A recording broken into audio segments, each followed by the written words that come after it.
This video is brought to you by Hook Sounds. It has been 7 years since I made my first top 10 superhero movies video, and since then we have had quite a few new contenders for the best superhero movie of all time prize. So today I wanted to make an updated list of my not 10, but 15 favorite superhero movies of all time, because 10 just wasn't enough, and I already have way too many honorable mentions anyway. Will this list be controversial? Probably. Everything on the internet is, but keep in mind these are my personal opinions, and if you disagree, instead of taking it as a personal stab in the back, why don't you let me know your top 15 down below in the comments. Alright, let's jump into this, starting with... Hey, yeah, I wanna shoot, baby. Number 15.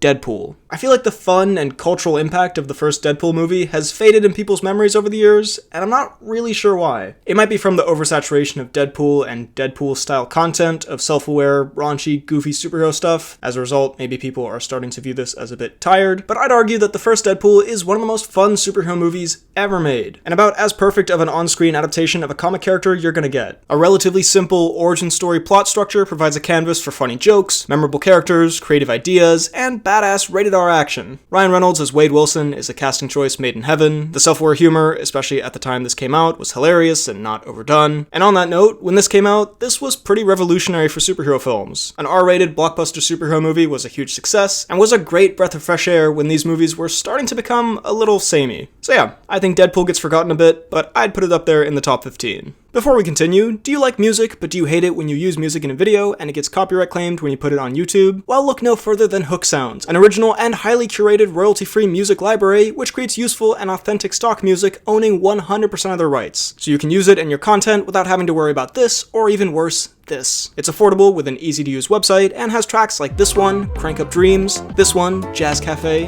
this one, Epic Mind, and you know, thousands more. You can sort by genre, moods, BPM, duration. It's a great service, and if you visit them through my link in the description and use code BHL10, you get 10% off your purchase, and you help out this channel, so if that means anything to you, that's a nice bonus. So, use the link down below, code BHL10, and start hooking them sounds. Not their official slogan, I'd like to stress, though maybe it should be. Number 14, The Suicide Squad. One of the more recent films on this list, The Suicide Squad really cemented its place here for me on my second viewing. On the first viewing, I thought it was a ton of fun, darkly hilarious, creative, full of incredibly memorable characters, full of crazy action set pieces, leaned into the absurdity and weirdness in a very James Gunn way, but lacked a bit of emotion or heart that some of Gunn's other superhero movies have had. But upon the rewatch, it honestly also has the heart. It's just done in, I suppose, a bit more of a different and subtle way than something like Guardians, for example, but heart with the team dynamic, the arc that develops with Bloodsport and Ratcatcher, and Ratcatcher's final moment especially, ties this movie's story and emotions together perfectly. It's a super violent, super goofy, weird superhero movie with a surprisingly wholesome message, all put together in an incredibly fun and creative style, and it's one that I look forward to rewatching many times. Number 13, Dredd. Taking a little bit of a darker turn now, but still in the theme of stylistically incredibly done films, and just extremely entertaining films, Dredd is another somewhat forgotten or underrated gem. Maybe if this had come out after Deadpool had smashed the box office as an R-rated superhero film, it would have done better, but Dredd has one of my favorite comic book movie worlds and atmospheres ever. It does such a good job of painting the picture and drawing you into this dark, dirty, grim crime world in a slightly claustrophobic way in the building block, but only in a way that serves the story's purpose, and not in a sense where the film isn't enjoyable to watch. Karl Urban as Judge Dredd is a phenomenal casting choice. He has some of the coolest movie one-liners and moments from the past decade. How do you plead?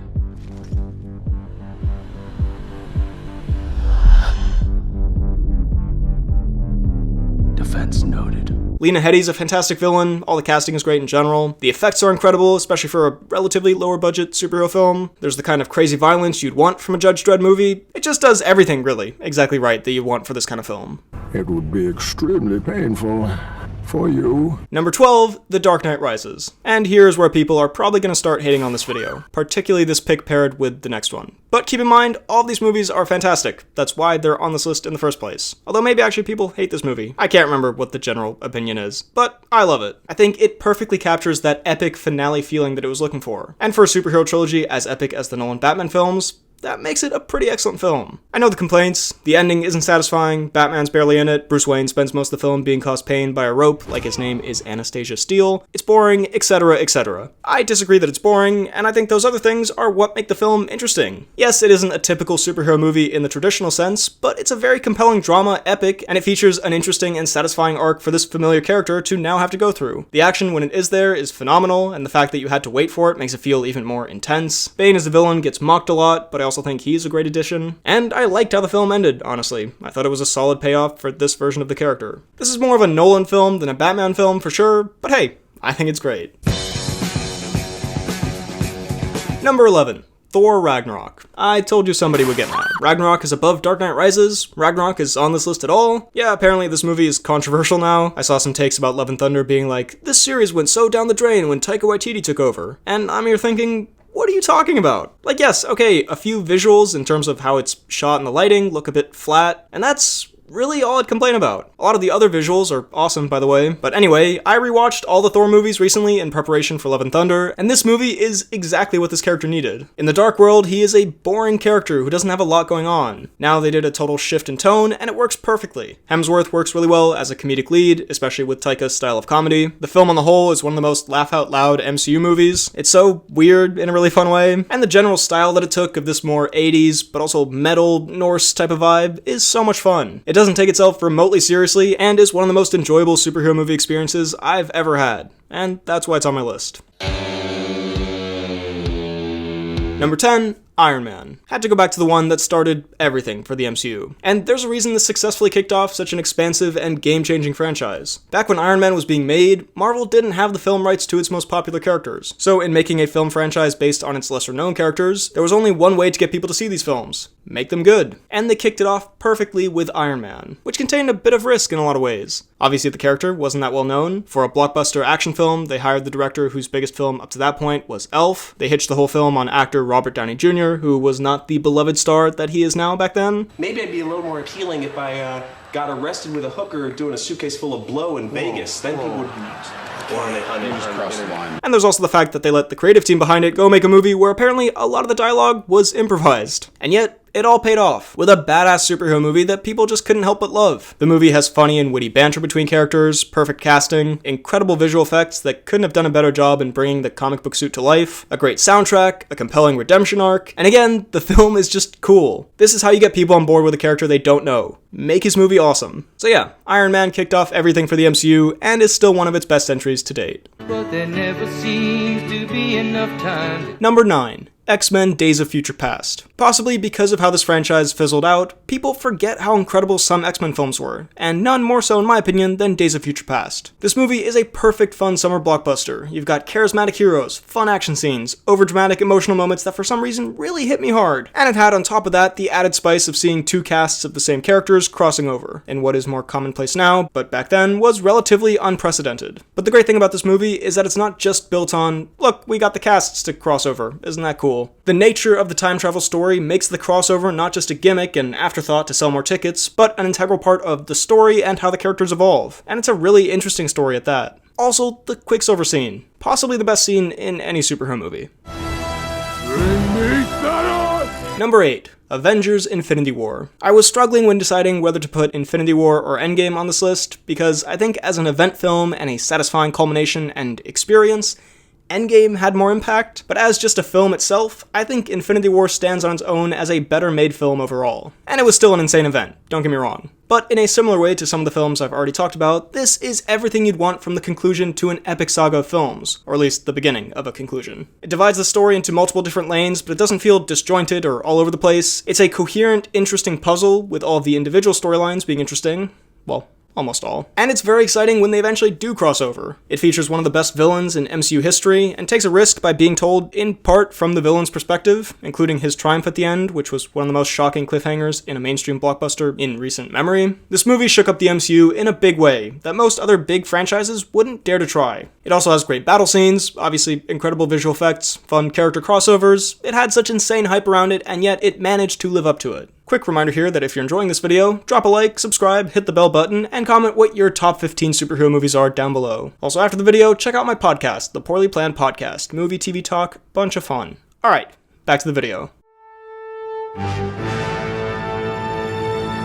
Number 7. Spider-Man Into the Spider-Verse. Another more recent entry on this list, and the first animated one. Into the Spider-Verse caught me off guard. Yes, I was expecting it to be fun, with Phil Lord and Chris Miller involved, and this exciting new animation style looking promising, but I did not think it'd be one of my favorite superhero movies ever, and one of my favorite movies of 2018. The creativity in the animation can't be understated. This might be the best comic book come-to-life type movie, visually, we've ever seen. It utilizes the freedom that animation allows in such fun ways, and then does a lot more on top of that. The creativity isn't exclusive to the visuals though, as the story is also inventive and fun, doing multiverse Spider-Man stuff before it was cool. And with that Lord and Miller type humor, it is one of the funniest superhero movies out there. Add on top of that, some really heartfelt lessons about family and what it means to be a hero, some spot-on voice casting, and a very memorable, enormous Kingpin, and you've got a film where I think you'd be hard-pressed to find someone who doesn't enjoy it.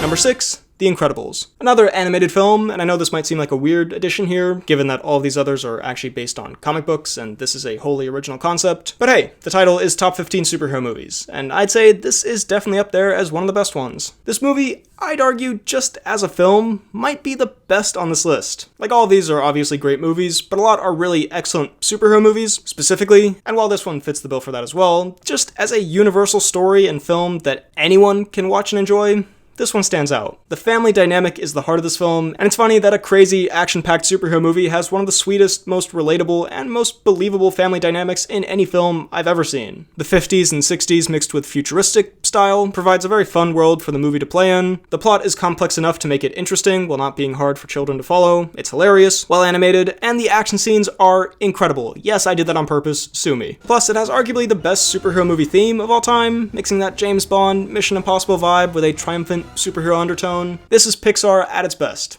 Amazing film.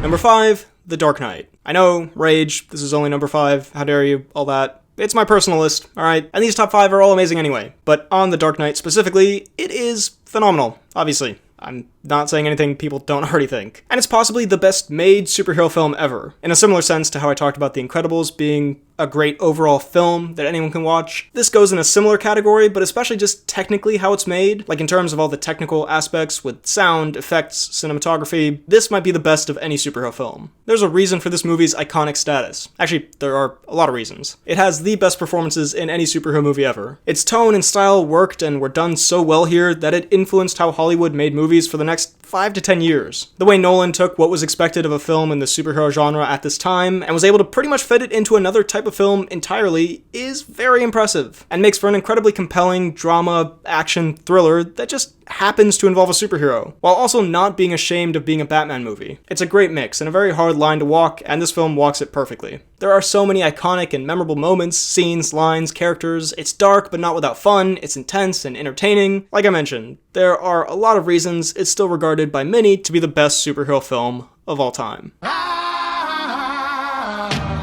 Number 4, Guardians of the Galaxy. I love watching this movie. I've seen it so many times, and it never gets old. And I've seen it with so many different types of people. Marvel fans, friends, family members, people who don't really like superhero movies, or movies at all, actually, and never has anyone not enjoyed it. It's actually crazy. Also, I'd like to stress, I'm not trying to make a distinction between friends and family members and Marvel fans. There is some crossover there, just to be clear. Anyway, it's just such a blast of a film. It's the modern day Star Wars, with lots of fun space action, lovable characters, and a surprising amount of heart. The friend-family dynamic that builds between the Guardians feels natural and makes the culmination of the film all the more satisfying. It's a bit like Iron Man, where to be successful with an audience that was not at all familiar with the source material, they just had to make a great film, and taking it in the direction of a James Gunn comedy that constantly pokes fun at the absurdity of the concept, but still handles the story with enough sincerity for you to be invested, was a brilliant move. It is also, I'd argue, the funniest superhero movie of all time. I never get tired of watching this one. It'll make you laugh, possibly cry, and you'll just leave satisfied and smiling.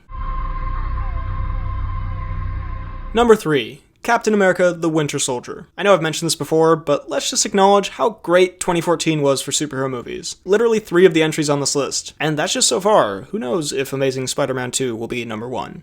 I do. I know. It won't be. But The Winter Soldier was the perfect next step for Captain America. Much like Thor with Ragnarok later on, Cap was in a bit of a weird spot post-Avengers. His character was seen as kind of lame, a bit boring, especially in the modern day, out of that 1940s setting and style. So what do? You lean into that. Not only is he in the modern day, but that leads to a lot of confusion and conflict for a guy who's from a time and film where good and bad were clearly defined. Because now with new tech and agencies and organizations and the gray areas of the modern world, good and bad are much harder to navigate. Putting this very genuine, stick-to-his-principles type of character in a modern spy thriller was an inspired idea that paid off. It makes for a very interesting film, and is part of what made his character much cooler and more compelling to follow in Phase 2 and onwards. Again, I'd like to say I very much liked Captain America in his first film, but I guess I wasn't in the majority at the time. Anyway, it is a very natural and fascinating evolution of his character, changing the setting around him while he himself stays quite the same in his beliefs and principles and whatnot. The film's style leads to some of the best hand-to-hand action in any MCU film, or really action film from the past 10 years, I'll say. The story is full of twists, again, twists that have big implications for the whole franchise. It introduces new characters to the MCU that are a lot of fun, and adds more depth to the ones we already knew. And it features a sneaky cameo from Abed Nadir. What more could you want? Abed Nadir, did you know that you were insane and nothing that you said ever made any sense to me? Yep. Here's your sperm. I hurt myself today. Number 2, Logan. Logan is one of the more unique entries on this list, and that's part of why it was so exceptional. Taking well-established, well-beloved characters and putting them into a much more grounded, R-rated, honestly depressing story with a glimmer of hope in it, that's a ballsy move, and I really respect Fox for going for it. Fox is fascinating in that they made some of the worst and most studio-like decisions ever for superhero films, and then also made some of the best decisions and allowed for some of the most creative films in the genre to be made. But anyway, taking a character like Wolverine, making his film R-rated, but not just so he can drop lots of F-bombs and stab people and there's blood and it looks cool, although there is definitely a lot of that in here as well, and it is badass, but also so the film can explore dark themes and a more adult approach to the character, was a brilliant decision. This film is harrowing, heartbreaking, and yet has an oddly wholesome and uplifting message about family and life that you just aren't really expecting from a Wolverine movie. It combines all of that with great performances and fantastic action sequences to make one of the most emotionally impactful superhero films and just blockbusters ever, crossing over genres and what it was thought you could do with a superhero film like this, and it was a perfect send-off for such an iconic character. Now, before we get to my very mysterious, ever-elusive, definitely not the same pick as it has been for the past decade, number 1, here are way too many honorable mentions that are also great, but just couldn't make the list, 'cause numbers. Superman 1978, a classic in every sense of the word, a well-made, wholesome movie that changed the game for the whole genre. Spider-Man 2, the best of the Raimi Spider-Man films. I know people will be pissed this wasn't on the main list, but this movie's still fantastic, creative, and exciting. X-Men First Class, perfect way to soft reboot a franchise, had the balls to recast some of the most iconic superhero casting choices ever and actually pulled it off. Overall, fun and stylish. The Batman really leans into its intense, over-the-top dark nature in a way that works, a really interesting crime thriller with a superhero twist on it, excellent portrayal of some aspects of the character, and just an epic-feeling film. Might move on to the main list in time, I just feel like it's too soon for me to put it up there yet. Spider-Man Homecoming gets way too much hate for God knows what reason at this point. Really fun, relatable, down-to-earth Peter Parker high school adventure, hilarious, and it has one of the best MCU villains as well. Spider-Man No Way Home somehow lived up to expectations, went for this crazy story, and actually made it work. An insane cinema experience, and something 5 years ago I never thought we'd ever see, and also just a solidly made film in general. Batman Begins, often overlooked, but another excellent Nolan Batman film. Sets things up well, definitely the most fun of the three. One of the best superhero origin films as well. Speaking of which, Captain America the First Avenger. I'm biased since this is one of the first superhero movies I ever saw, but it's just such a fun, classic, Indiana Jones-ish, at times, adventure film. Justice League Starcrossed, I know it doesn't count, really, and I know I'm nostalgia biased, but god damn, this was my childhood and I love it to this day. It's a great film, episode, whatever. And Endgame. As mentioned, tough choice between this and Infinity War, but this still has some of the most memorable and epic superhero movie moments of all time, and served as an excellent and extremely satisfying finale for the Infinity Saga. Somehow, how do you satisfyingly wrap up 10 years worth of films? Like this. Ladies and gentlemen, drum roll, please. Cut! And finally, number 1, you all saw it coming, but hey, how could I deny Morbius the top spot? I mean, the scene where Milo seductively dances added 10 years to the life expectancy of every person who saw it. Alright, sorry, I know Morbius is a dead meme. Number 1 really is Dark Phoenix, purely for the scene where Cyclops sounds like a 12-year-old using the F word for the first time and being really proud of it. If you touch her, I will fucking kill you. Sorry, okay, number 1 is really Fant Four Stick. God, they really did that in the title. Why on earth would you... Anyway, it's the Avengers. It's the Avengers. Of course it's the Avengers. Have you ever seen any of my other videos? Look, I'll just be honest, I don't think a film can ever top the Avengers for me in terms of my favorite superhero movie ever, because in addition to being an excellent film, I have extreme nostalgia and lots of happy memories associated with it, and you can't really replicate that unless you show me another superhero film that is fun in the same way and has an exciting build-up in the same way, and I am 10 years old when I see it for the first time in the same way. Aside from how hyped this was and how much nostalgia I have for it, it is genuinely just the perfect definition of a superhero movie for me. And I know, as we've discussed, the genre is expanding and you can do lots of things, but just for the baseline first thing you think of when you think superhero movie, this does it perfectly. Like the best of these that I've mentioned, it's self-aware when it wants and needs to be, but takes itself seriously when it needs to. It's laugh-out-loud funny, but still has stakes that matter and emotional points that hit. It's a crazy fun culmination of a series of films and an exciting crossover to see these characters together. And independently of that, these characters are just interesting to watch together, and watching them have conflicts and then learn to be a team is a more universal story that's just satisfying to watch, even if you hadn't seen any of the previous films. The final battle is insanely fun and well done and everything you want. It's got a perfect superhero movie villain, and it's just simply one of the most fun movies you will ever watch. Superhero movies generally are fun, and this film does it better than any of the others, in my opinion. Plus the Avengers theme, come on. Then add on top of all that my nostalgia for it, and yeah, I can't not make it number one. Again, even after 7 years, it is still my favorite superhero movie. I'm sure someone can also make a compilation of me talking about how much I love the Avengers that will go on for like 2 hours at this point. So, that was my updated list of my favorite superhero films. Do you agree or disagree with my list? Let me know that and what your list would be down below in the comments. While you're at it, be sure to like this video, check out my Instagram and Twitter at BHL_Hudson, my TikTok at BHLHudson, my Letterboxd at RealBHLHudson, check out this podcast that I do with a friend of mine where we talk about movies, TV shows, a bunch of nonsense. It's called The Poorly Planned Podcast, and subscribe for more videos like the one you just watched. Thanks for watching, and I'll see you next time.